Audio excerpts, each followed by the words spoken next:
Hello friends, in a dramatic set of events, Pakistan released India's wing commander Abhinandan, who was an Indian Air Force pilot who had fallen into the Pak-occupied Kashmir, and it was quite unexpected of Pakistan to release our pilot because considering the history, if we consider the history, as Captain Saurabh Kalia during 1999 Kargil War had met grave brutalities at the hands of Pakistan's soldiers, then squadron leader Ajay Ahuja during the same Kargil War conflict, he also was not returned and he was also killed at the hands of their forces, and that too with brutalities. So given these historicities, it was very difficult to imagine that Pakistan would actually return the pilot the way it had promised. In fact, the promise itself was quite significant and quite unexpected, and it actually handed over the pilot today. It was also unexpected. Of course, Indian government can say the Geneva Convention suggests this kind of an act on the part of Pakistan, but if the convention can be broken in the past, then why couldn't it be broken today? So today I want to talk about what could be the actual reason behind this. Was it actually a measure? Was it actually a symbol of peace? Is it really a gesture of peace and de-escalation which Pakistan wants? Maybe, but I don't think so. Actually, it could be. I think the actual reason behind this act of Pakistan could be that Pakistan wants to suggest to the world, Pakistan wants to send a signal to the world and portray to the world that it has stopped believing in animosity towards India, and it is seriously it is seriously trying to de-escalate the conflict, and it's no more willing to go for a war or a strikes or any kind of that intervention. This will have two effects. First, it will, to some extent, it will help relieve the stress and the pressure which India has been trying to exert on Pakistan through different mechanisms, through permanent member countries and United Nations, and to those countries which actually matter to Pakistan. India has been trying to use its diplomatic connections and exert pressure on Pakistan, and has been trying to choke its economy and in other ways, so that Pakistan has to follow what India wants with respect to stopping support to terrorism. So one signal would be sent to the rest of the world. The second signal which needs to be sent to India itself. And Pakistan wants to show to India that, see, we are not here for any animosity, and we are possibly not going to retaliate further. Since we are not going to retaliate further, this will help it to create an ambience in which Indian forces are inclined to reduce their state of alertness. Well, I understand Indian forces would always be in a state of alertness. Well, for that matter, all armed forces in the world, whether they are Indian or Russian, from United States, Israel, Pakistan's, all armed forces are always alert.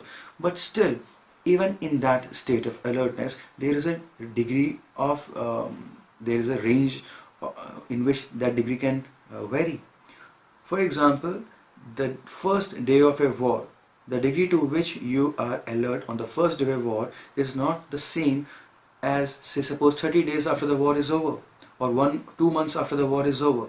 So the degree of alertness, it can go up and down depending upon the circumstances. And Pakistan wants to create an ambience in which India, Indian public, Indian armed forces, Indian leadership, and maybe the world also is made to believe like that it is not required to stay alert to that extent. See, for any military strikes to be successful, it's extremely important to carry it out under the shades of surprise and with an element of surprise. To carry it out where the enemy is least expecting it. When this Pulwama attack took place, terrorist attack took place, in which more than 40 CRPF personnel were killed, Pakistan was definitely expecting a retaliatory strikes from India, maybe on the patterns of Uri surgical strikes. But as the joke goes round that Pakistan had prepared for Uri surgical strikes, but India did something which was out of syllabus. That is, India carried out air strikes, and Indian fighter planes which have not crossed Indo-Pak international border since 1971. So it was really unexpected of India that India would take such a move, such a drastic move of crossing the international border, and that too with fighter planes. The same fighter planes which have not crossed even during the Kargil conflict, or during 26/11 terrorist attacks, or during several provocations which have occurred in the past. So this was something unexpected, and that might have something which helped India. So for any success, that element of surprise needs to be there. Now, after India's strike into Pakistan, India was very well prepared. It was expecting that Pakistan would come back and retaliate. Pakistan came back, retaliated, tried to hit the military installations in India, and it failed. Now the story is not over on the Pakistan side. Pakistan wants to hit again, but for that strike to be successful, it wants to send a signal that okay, I'm at peace, no more fight, okay, so you cool down, I cool down. But once India actually cools down, it would like to hit it hard at its place of convenience, at its times of convenience. Obviously, people from intelligence and armed forces and those who are at the helm of affairs, they would be knowing far more than I do, but still this is my take on it, that this gesture of Pakistan is not actually a gesture. And furthermore, the way it has been carried out in full media galore, India had suggested that the pilot, Indian Air Force pilot, could be airlifted through Air Force, but Pakistan insisted no, that you have to take it through the road route, and that route through Wagha Atari border, which is always under full media attention. So lights, camera, media, public, everybody was there, and this was being telecasted all over the world, to the Indian public, to the Pakistani public, and the whole world was watching it as if it was a cricket World Cup final match or a football World Cup final match. So through this way, Pakistan wants to hold the narrative in its favor, and definitely it will help Pakistan to get support from the world, and it will also help Pakistan, as I said, to create an ambience in which India is inclined to reduce its state of alertness, so that when Pakistan finds the time fit for an attack, it can attack and affect and get some meaningful success in it. And while all this discussion I'm saying, let me say that there's a difference between people of Pakistan and the state of Pakistan. People of Pakistan might want peace. In fact, people of Pakistan would want peace because they have their own set of problems. But that's not the case with the state of Pakistan. And the state of Pakistan, I don't mean Imran Khan, or for that matter the Nawaz Sharif.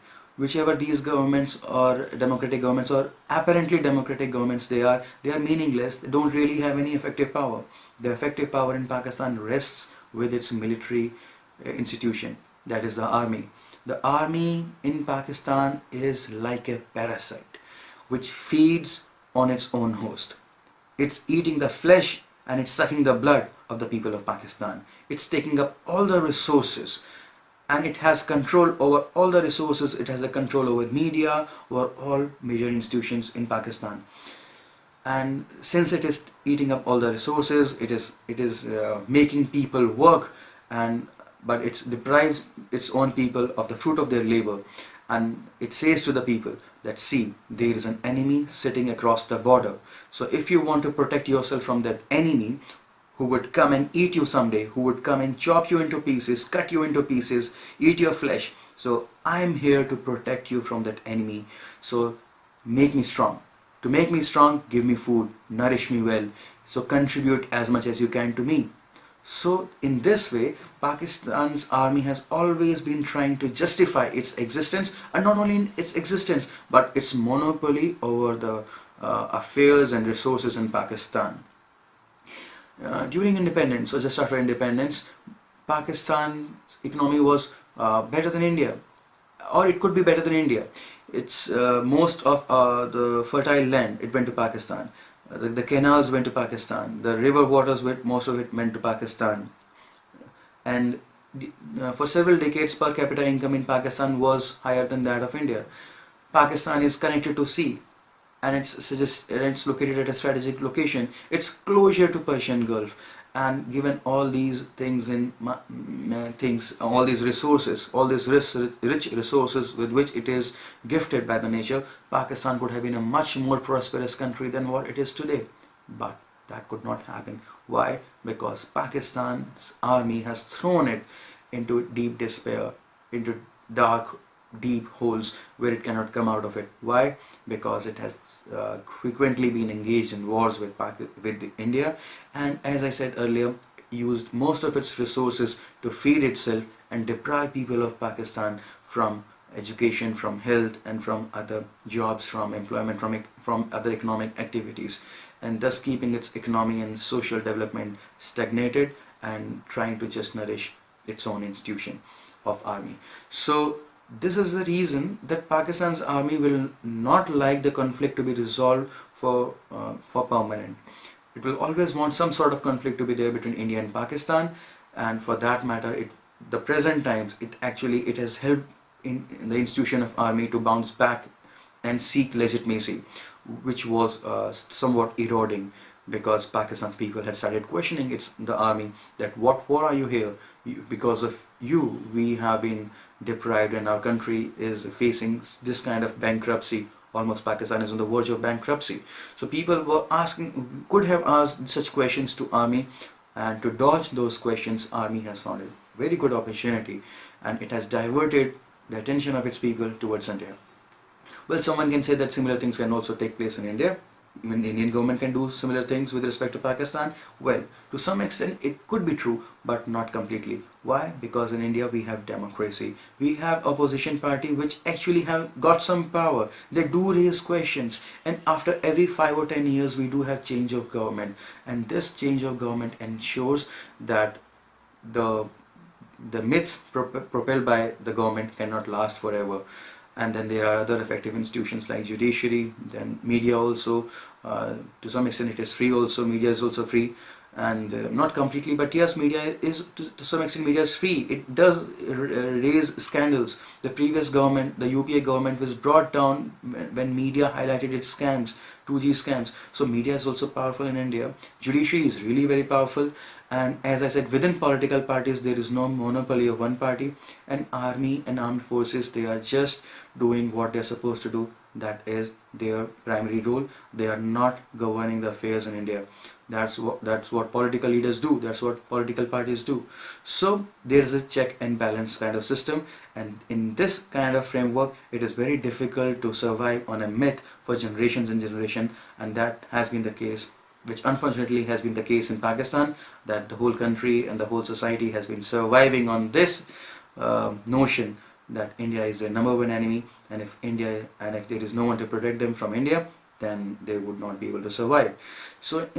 So considering all these scenarios, I think that it's difficult to achieve peace, and since most of the factors which have been at the roots of creating conflict between India and Pakistan have not yet been resolved, then I don't think that substantial peace will be achieved. And if the major cause of conflict in the recent time was terrorism, and that terrorism, if Pakistan does not take any strong measures against it, and it does not stops providing them support, then what's the point of returning Abhinandan? We appreciate it, but the public will appreciate it, but the government will also appreciate it, but it will not be equivalent to what actually India wants from Pakistan, and that is to stop all support to all sorts of terrorism and not have any double standards with respect to terrorism. In Pakistan, the state has double standards with respect to terrorism. There is a good terrorism and there is a bad terrorism. The good terrorism which is unleashed on India, and the bad terrorism which is hitting its own people. Pakistan must immediately stop differentiating between these two kinds of terrorism, and must hit hard the terrorists in a way that they cannot stand up again to hit either Pakistan or to India. And if that is achieved, then truly this will be a paradise. I hope that I am proved wrong when I said that Pakistan is waiting for an appropriate time to hit India back. I hope that Pakistan actually is looking forward for peace, and if peace is actually established, then millions of people like me would be really very happy, because there are many problems with which India also needs to fight, Pakistan also needs to fight, and these problems are not related to each other. So with that I would like to end this here. there's a poem, the war movie Border, which I'm reminded of, which says that हम अपने अपने खेतों में गेहूं की जगह चावल की जगह ये बंदूकें क्यों बोते हैं, जब दोनों ही की गलियों में कुछ भूखे बच्चे सोते हैं. चल the poem basically says that why are we spending so much of our money and so much investing on these guns and barrels and basically on this weaponry and military, why we are fighting so much against each other and investing so much on these areas when we both have children who are dying out of starvation. So that's what should be the job of the country, and ultimately that poem says that chal khil uthe tera bhi chaman mera bhi chaman, that is, you also prosper, I also prosper. That should be the goal, but only one party can't do that. Both of the parties need to come forward and achieve this in reality. So as I said, so the paradise can actually be brought down in this part of the subcontinent. Okay, with this I end here. Thank you.